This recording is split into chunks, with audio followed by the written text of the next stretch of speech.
Toutes et à tous, Madame la députée, Mesdames, Messieurs, euh, je vais commencer ce débat en vous présentant chacun, de façon à ce que vous puissiez vous exprimer et expliquer à tous nos auditeurs l'intérêt de la réforme du courtage en assurance, mais chez nous plutôt pour les intermédiaires bancaires. Donc, nous aurons dans l'ordre Madame Daisy Facchinetti, qui est la secrétaire générale de l'ORIAS. L'ORIAS, évidemment, on ne les présente plus. Nous aurons ensuite Monsieur Lionel Corr, qui est le sous-directeur du Trésor chargé des assurances. Nous aurons ensuite Nathalie Beaudemoulin-Mourati, qui vient de l'ACPR. Je la laisserai expliquer très exactement ce qu'elle fait, mais je vous rassure, mes chers confrères et chers consoeurs, elle s'occupe surtout de nous contrôler. Je plaisante, Nathalie.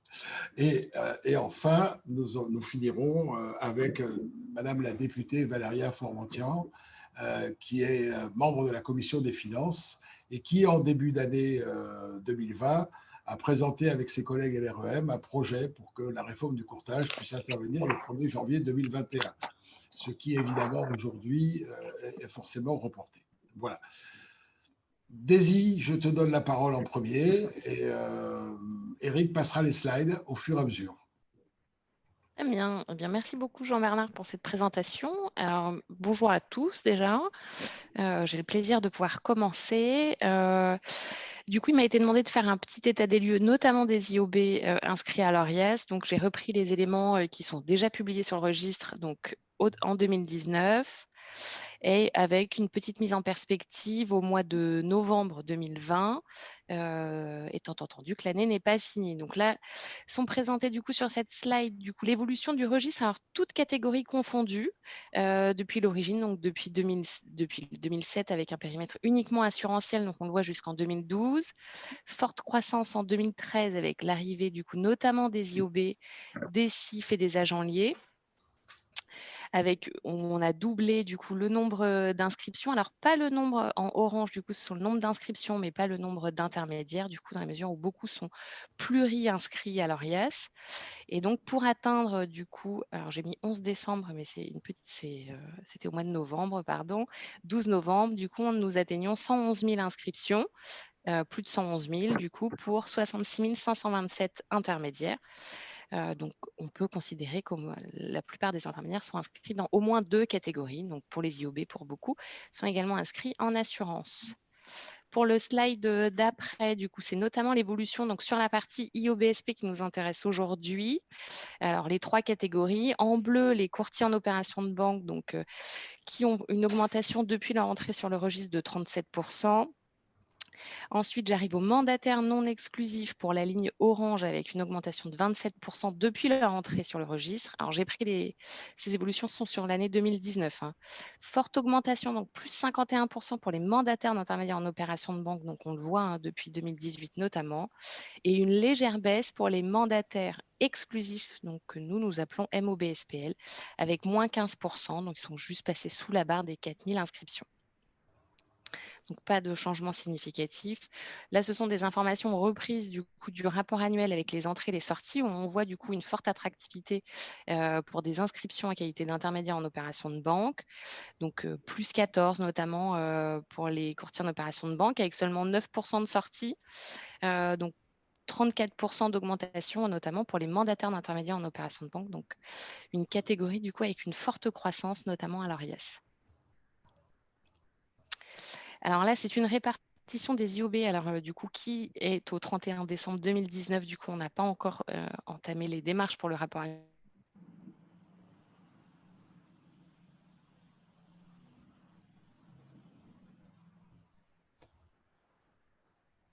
précoce, avec une répartition plutôt générale dans les différentes autres régions du territoire.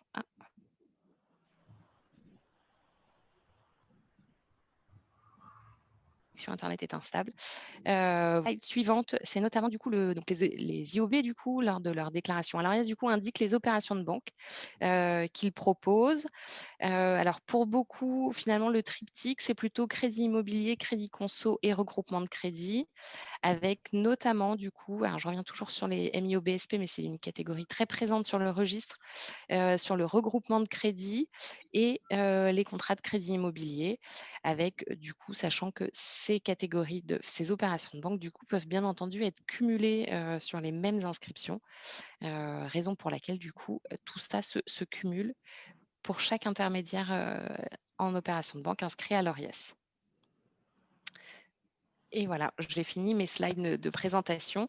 Bien entendu, tous ces éléments du coup peuvent être retrouvés sur le site internet de l'ORIES dans le rapport annuel qui est publié à l'été avec un petit peu de décalage bien sûr compte tenu de la fin d'année, mais on fait au mieux. Je te remercie beaucoup, Daisy. Ça nous éclaire complètement pour la suite de la discussion. Et je vais, pour cette suite, donner la parole à Lionel Corre. Encore une fois, je rappelle, de la Direction générale du Trésor et sous-directeur à la Direction générale du Trésor. Lionel, vous avez la parole. Merci beaucoup. Je propose de revenir un petit peu sur ce qui a amené au projet de réforme des associations professionnelles du courtage, alors courtage en général, et puis je laisserai Madame la députée Valéria Formuntian nous parler de l'avenir et de sa proposition de loi plus tard dans la discussion. Alors, historiquement, c'est une réforme qu'on avait imaginé mettre dans la loi Pacte. Et puis en mai 2019, le Conseil constitutionnel a estimé que parce que c'était arrivé en cours de discussion, il valait mieux trouver un autre véhicule, d'où le fait que ce projet nous reviendra par une proposition de loi qui a été déposée en janvier dernier. La réforme, elle a été en fait construite dès le départ avec les professionnels. C'était finalement une demande des professionnels qui a émergé de nombreuses discussions qu'on a eues, notamment dans les années 2007-2018, dans un contexte d'évolution assez rapide du droit européen, notamment l'adoption de la directive distribution en assurance, qui nous a amené finalement à faire le constat d'un vrai sujet de résilience pour notre réseau du courtage. Alors Daisy a rappelé les grands chiffres à l'instant, je pense que c'est utile. Si on prend à la fois les courtiers en assurance qui sont de l'ordre de 25 000, les 7 000 courtiers IOB, on ajoute leurs mandataires, on a finalement un nombre extrêmement important de professionnels qui sont à 93-94% des TPE. Pour l'essentiel des structures, on a des structures qui sont des TPE. Et ces TPE, tout notre réseau de proximité, qui est d'ailleurs toujours tout le territoire, comme l'ont rappelé très clairement les slides de Daisy précédemment, font face à beaucoup d'enjeux et une accélération de l'évolution à la fois de leur métier et de leurs conditions d'exercice. Le premier grand enjeu, c'est l'évolution de la réglementation, qui elle-même est le reflet de l'évolution des produits qui sont distribués, qui sont conseillés, l'évolution de l'environnement, en particulier l'environnement concurrentiel, et puis l'évolution des conditions d'exercice avec une exigence croissante au niveau européen, au niveau national, sur un certain nombre de domaines.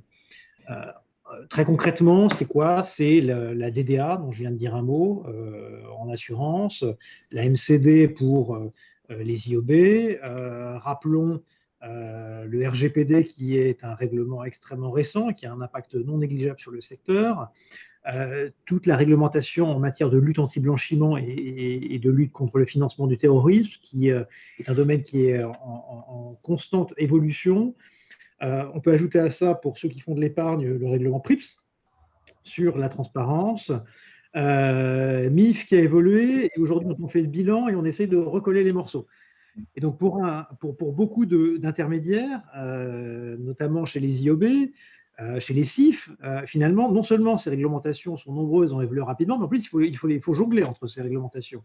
Il faut être capable sur parfois la même activité, être capable de bien reboucler entre ce qui relève du DDA, ce qui relève du MIF, et finalement avec des exigences qui ne sont pas toutes les mêmes. souvent convergentes, mais pas complètement, et avec des exigences qui sont de plus en plus précises. Si on prend un exemple, un enjeu qui est extrêmement clé pour l'avenir du métier, j'y reviendrai, la formation. On a les 15 heures de DDA, on a les 7 heures de MCD, et puis ça ne concerne pas tout le monde de la même façon, selon sa catégorie.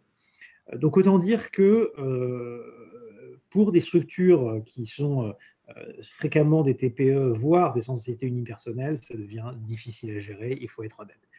Et pour autant, c'est le sens de l'histoire. Soyons honnêtes, il ne faut pas penser que la réglementation va aller en s'éclaircissant, va aller en devenant plus légère. Alors, il y a des choses qu'on peut simplifier et on doit, nous, régulateurs, toujours veiller à simplifier ce qu'on peut simplifier, pas ajouter de la complexité, la réduire tant qu'on peut. Mais soyons clairs, les exigences, elles sont liées à des enjeux de politique publique qui sont souvent d'ailleurs aussi au niveau européen, et donc on n'est pas tout seul à décider. Et donc il ne faut pas partir du principe qu'on pourra finalement réduire ce poids de la réglementation et ni même freiner son évolution. Donc si on part de ce constat, qu'est-ce qu'on fait?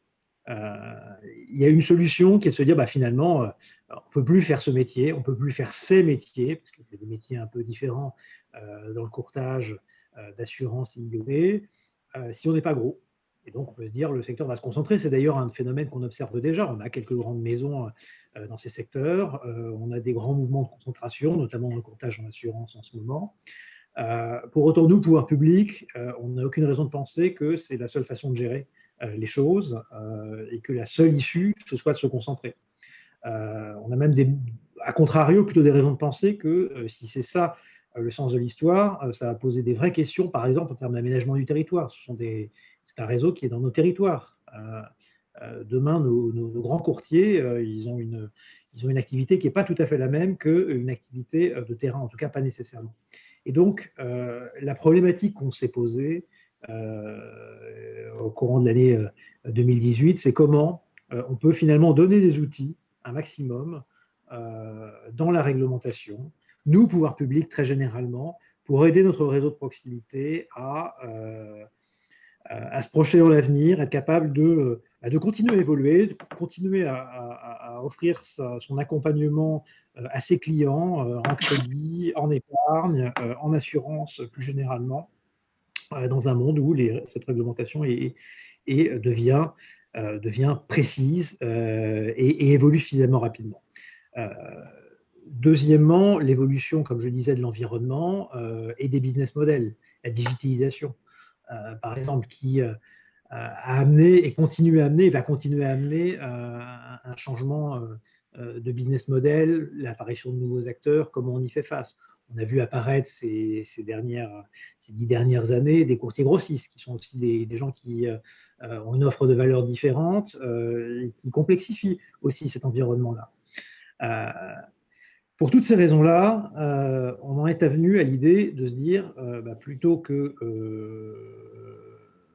créer finalement un système dans lequel on va soit se contenter de ce qui va se passer sur le terrain, c'est-à-dire on met notre réglementation, puis on verra bien ce qui se passe, avec le risque, comme je le citais précédemment, que ça ait un impact délétère sur notre réseau de proximité, ou à contrario, avoir une approche via le contrôle. Nathalie Beaudemoulin interviendra juste après moi, donc elle nous dira comment elle voit l'évolution du contrôle des intermédiaires, mais dans un domaine où on a des dizaines de milliers d'acteurs et où les contrôles sont plutôt en l'ordre de dizaines par an, on a du mal à penser qu'on allait le résoudre par le contrôle. Et puis le contrôle, ça reste du contrôle, c'est ex post, on vérifie ce qui s'est passé, ce n'est pas une dimension nécessairement d'accompagnement. En tout cas, c'est une problématique qui est différente, qui doit exister, qui a son rôle, et c'est absolument nécessaire, mais pour autant, on ne peut pas les faire tout jouer au contrôle. Et d'où l'idée de sortir par le haut de cet enjeu, et donc de créer des structures d'accompagnement des courtiers, qu'ils soient IOB, qu'ils soient en assurance. Et ça tombe bien, il y a des structures qui font ça aujourd'hui, ce sont les associations professionnelles. Simplement, la la majorité aujourd'hui des courtiers, toute activité confondue, ne sont pas dans une association. Alors, ce n'est pas vrai chez les CIF. Parce que chez les CIF, il y a 10 ans, on a décidé, dans une profession qui était plutôt moins réglementée que les autres secteurs du courtage, de créer des associations à adhésion obligatoire qui ont non seulement un rôle d'accompagnement, mais aussi de contrôle. Mais ce n'est pas le cas dans le reste du courtage. Et c'est ça qui nous a amené à se dire, finalement, ça peut être le bon modèle, en tout cas pour sa partie accompagnement, sans aller jusqu'à la partie contrôle, parce que de toute façon, les directives qui concernent notamment la distribution d'assurance ne nous autorisent pas. La DDA ne nous autorise pas à déléguer tout ou partie du contrôle des intermédiaires à d'autres structures que celles qui en sont en charge, en l'occurrence la CPR. Et donc, en gardant cette dimension d'accompagnement, tout simplement, laissons aux professionnels, dans un cadre réglementé, avec des associations à qui on confierait un certain nombre de missions de service public, qui seraient agréées par les autorités compétentes, en l'occurrence la CPR, leur permettre de faire cet accompagnement, en tout cas un accompagnement minimal sur ce qui nous semble possible, déjà au regard de la réglementation de la DDA, qui permet, qui finalement est en fait assez prescriptive, assez claire sur ce qu'il est possible de déléguer à ce type d'association-là. Et finalement de mettre en place un socle de conformité qui serait partagé finalement dans des associations pour permettre à la fois de décharger ou d'être plus efficace pour nos réseaux du courtage en la matière. Alors, je laisserai typiquement Valéria nous dire un petit peu ce qu'il y a aujourd'hui dans la proposition de loi en termes de missions, mais on est globalement sur des missions d'accompagnement en matière de conditions d'exercice du métier, de contrôle de l'honorabilité et de suivi de la formation. Parce que la formation est un élément absolument clé. Évidemment, c'est très clair dans la réglementation, mais c'est aussi une clé de l'avenir de notre réseau. C'est parce que non seulement on a des courtiers qui ont une formation professionnelle initiale qui n'a cessé d'augmenter ces dernières années, mais aussi parce que ils continueront à rester à la page dans un monde qui évolue, avec des produits qui évoluent, avec une réglementation qui évolue. Et faire en sorte que ces exigences de formation soient une vraie réalité de terrain, ça nous semblait une mission absolument clé à confier à son organisation pour accompagner nos courtiers sur le terrain. Voilà les grandes lignes. Évidemment, pour nous, aujourd'hui, on est en gestion de crise. Alors, on se préoccupe toujours de l'avenir de notre réseau. La crise nous a plutôt confortés dans notre constat d'une nécessité d'accompagner, puisqu'on est typiquement confronté aujourd'hui à des enjeux de résilience. Ce sont nos enjeux de gestion de crise, ce sont nos enjeux de la relance et la résilience de nos réseaux de distribution, d'assurance, de services de paiement, de banques. Malheureusement, ces besoins ne font que se confirmer. Alors on le fait en mode crise aujourd'hui pour faire en sorte que typiquement tous nos réseaux puissent bénéficier de tous nos plans de soutien en matière de trésorerie dans la crise, en matière de relance demain, et puis nos réformes de moyen terme, 7 réformes de moyen terme,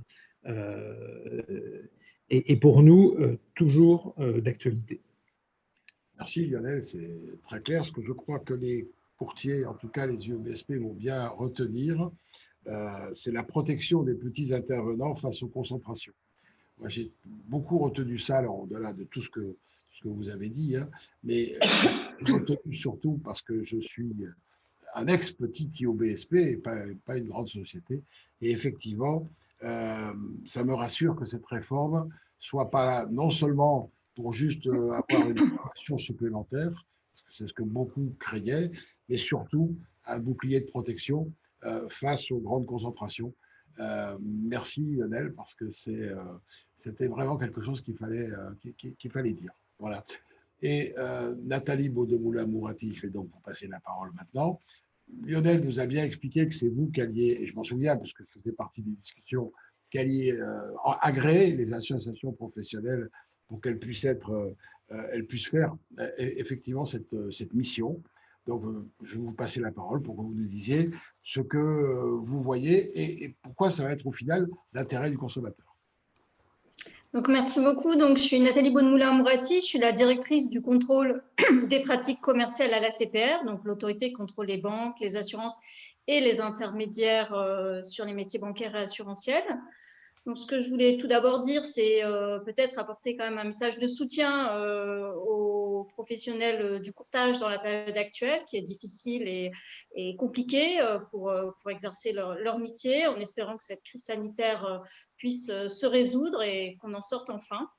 Le deuxième point, donc pour revenir plus précisément à notre sujet relatif à la réforme du courtage, c'est de dire que le collège de l'ACPR, qui est l'autorité qui examine les dossiers individuels et qui prend les positions sur les sujets stratégiques, s'était réuni en son temps pour apporter un message, un avis de soutien à cette réforme du courtage, une réforme qui nous paraît importante puisqu'elle poursuit des objectifs et des enjeux qui vont dans le sens en fait d'une meilleure prise en compte de la réglementation et au final d'un meilleur service rendu aux clients.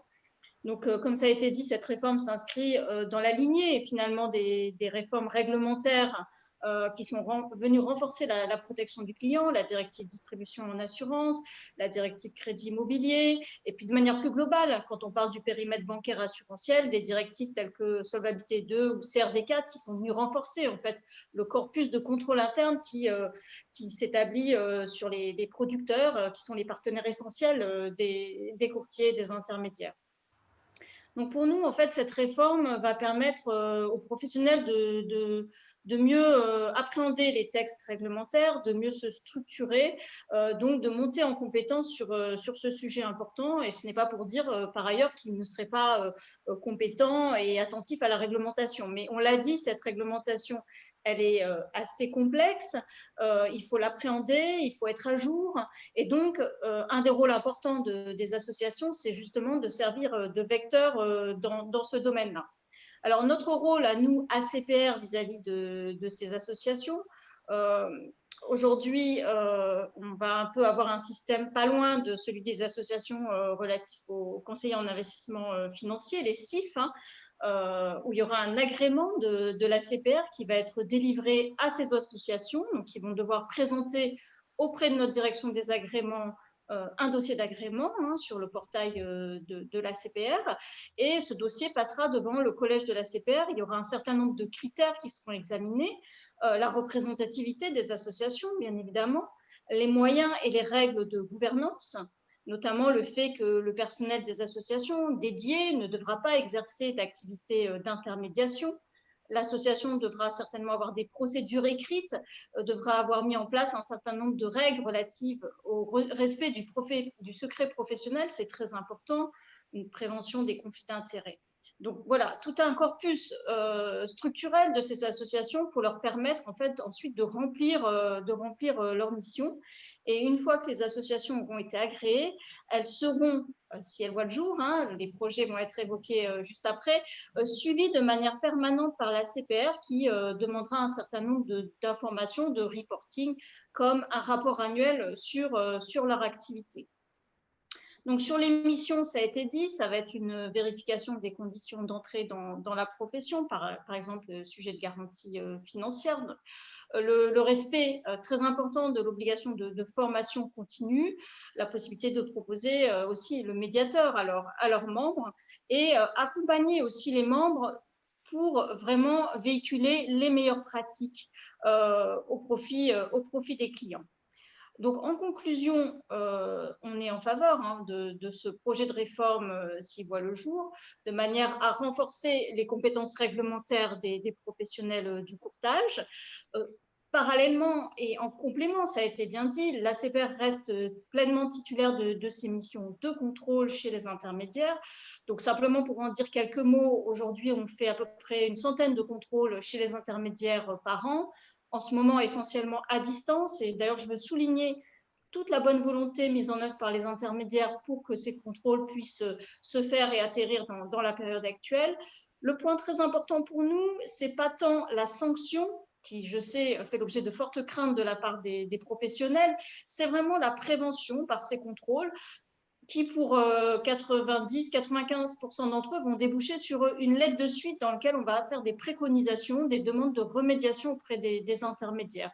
Quelques cas iront devant le collège pour une éventuelle procédure de police administrative ou de sanction, mais c'est vraiment les cas marginaux et les plus emblématiques de mauvaises pratiques. Donc on est vraiment dans une démarche de contrôle, de prévention, et on va poursuivre ainsi, et je pense que c'est très important dans le contexte actuel, hein, où les situations financières des uns des autres vont devenir un petit peu compliquées au niveau des clients, de toujours bien veiller à informer, conseiller correctement le client avec le principe clé de la réglementation qui nous tient particulièrement à cœur, comme au conseil dont c'est le métier, c'est-à-dire le devoir de conseil.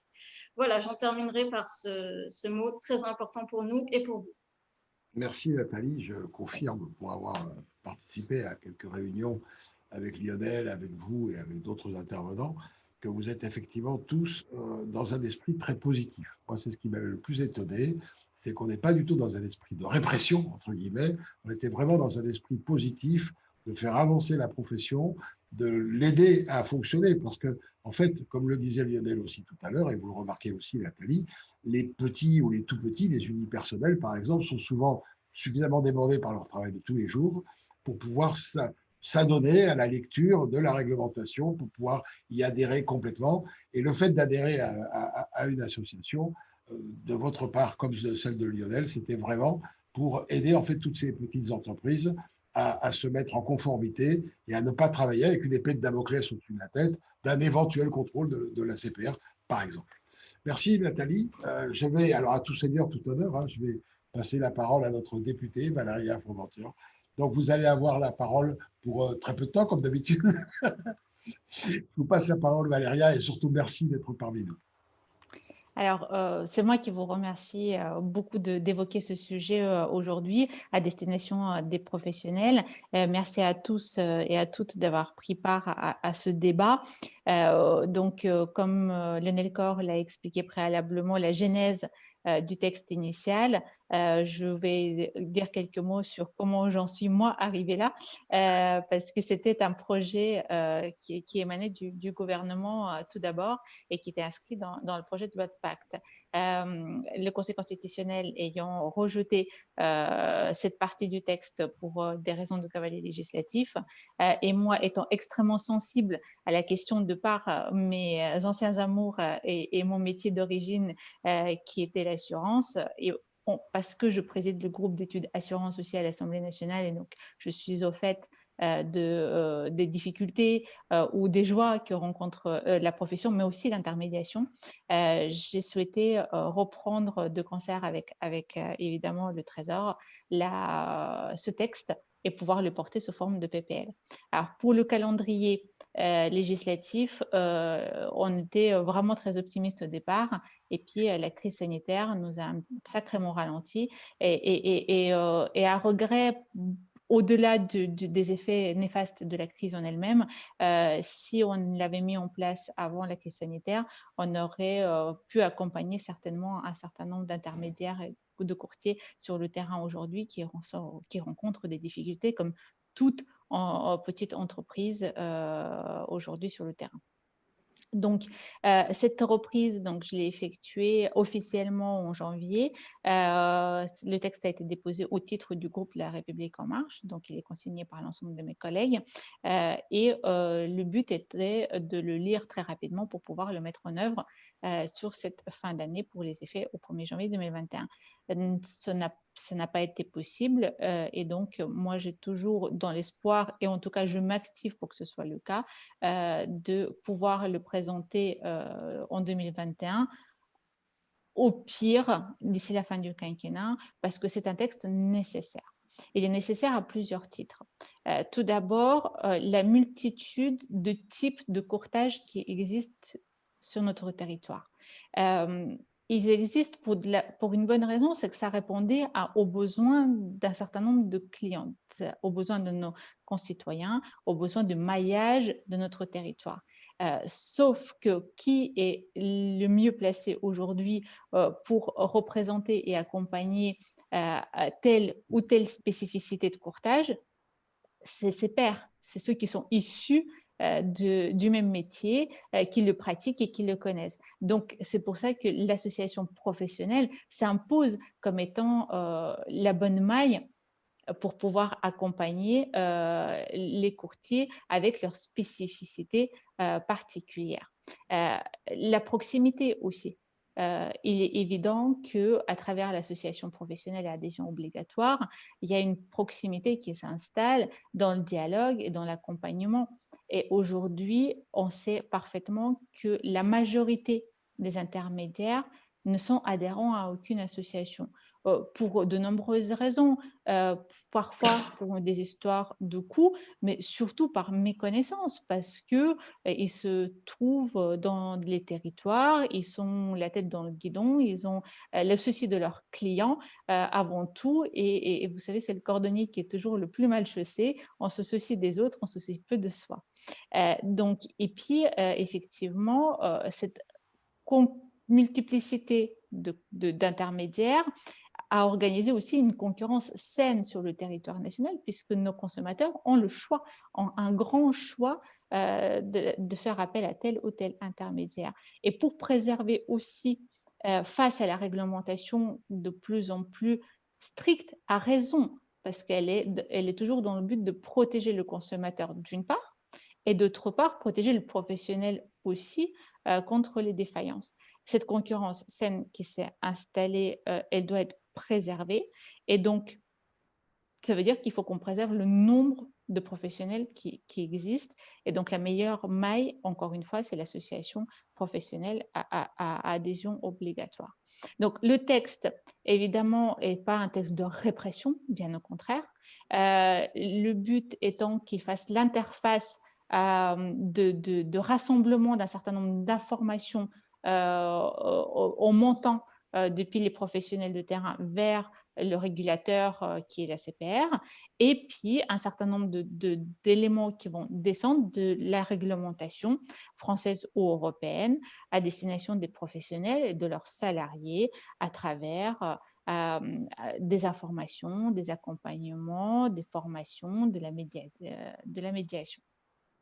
Donc, tout cela paraît évident, et en même temps, c'est quelque chose d'extrêmement nouveau pour la profession. Enfin, pour les professions, parce qu'il n'y a pas le courtage, il y a les courtages en France. Et donc, c'est vrai que la pratique des CIF existe, mais elle concerne une minorité et donc n'est pas connue non plus de l'ensemble des intermédiaires. Et puis, il y a aussi une forte demande de la part des consommateurs et des associations qui les représentent quant à la lisibilité des pratiques, en tout cas des bonnes pratiques respectées par les professionnels. On l'a vu dans le débat sur le démarchage téléphonique, par exemple, la profession de courtage, enfin les professions de courtage, mais aussi les assureurs ont été visées par un certain nombre de remarques de la part des associations de protection des consommateurs. Donc, pour diffuser aussi ces bonnes pratiques, la meilleure façon de faire, c'est d'échanger entre les professionnels qui pratiquent le même métier. La plupart du temps, et j'en suis persuadée, les erreurs sont faites de bonne foi. Quelques-unes brebis galeuses existent, mais comme dans tous les métiers, et donc celles-là seront très rapidement identifiées grâce justement à ces adhésions et à ces échanges de bonnes pratiques et de formation entre les associations et les professionnels. Donc, voilà le but à atteindre, sans évidemment évoquer les éventuels bénéfices que ça apportera aux courtiers qui travaillent en libre prestation de services. Donc, tout ça, à la base, c'est de créer effectivement une cohésion, une cohérence, une forme de régulation, d'autorégulation, c'est pour ça qu'elle s'appelle comme ça, cette proposition d'autorégulation de la profession, en espérant de pouvoir l'apporter, en tout cas, je m'y attelle, à l'ordre du jour d'ici la fin du quinquennat. Merci beaucoup, Valéria. Encore une fois, malgré l'agenda très, très chargé, on imagine bien. Merci d'avoir participé à ce débat. il est terminé. Je vais vous proposer de nous quitter. Nous demanderons à nos adhérents et à ceux qui devaient venir au salon du courtage s'ils ont des questions. Ce qu'on fera, c'est qu'on vous transmettra les questions par mail, par écrit, bien entendu. Et si vous le voulez bien, au fur et à mesure, vous y répondrez. Dernier mot, est-ce que l'un d'entre vous a une dernière chose à dire? Sinon, effectivement, je vous remercie. On a tenu les délais, on a fait 35 minutes. Voilà, donc c'est très très bien parce que c'était très chargé, très intéressant et voilà, plein d'informations que tout le monde, j'imagine, a besoin et a envie d'avoir. Bien, ben, Madame la députée, Mesdames et Lionel et Messieurs, je vous souhaite une excellente journée. Prenez surtout bien soin de vous et je vous dis à très bientôt.